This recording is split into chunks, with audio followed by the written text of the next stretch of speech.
পিরোজপুরে মাদক বিরোধী সচেতনতা গড়ে তুলতে সামাজিক উদ্যোগে অনুষ্ঠিত হয়েছে একটি সচেতনতামূলক র্যালি। বিভিন্ন শ্রেণী পেশার মানুষ এতে অংশ নিয়ে মাদকের ভয়াবহতা সম্পর্কে জনসচেতনতা বৃদ্ধির আহ্বান জানান।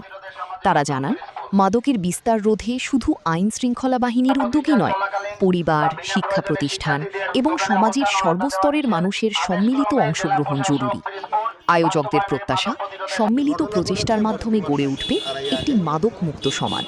মাদকাসক্ত ছেলেকে মা কুপিয়ে হত্যা করেছে, এই ঘটনাটি আমাদেরকে খুব নাড়া দিয়েছে।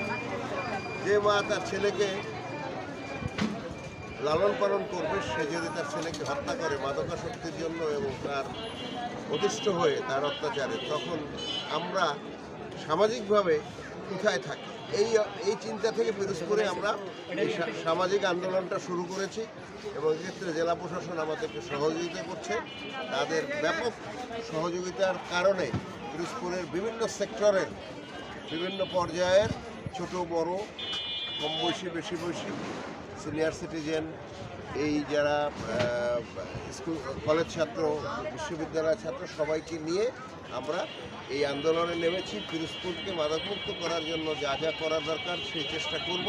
এক্ষেত্রে সাংবাদিকদের সহযোগিতা আছে, আরও সহযোগিতা দরকার। সাংবাদিকরা আমরা খুঁজে বের করবো না, সাংবাদিকরা যেন আমাদের খুঁজে বের করে, এই অবস্থা তারা জানে। ধন্যবাদ।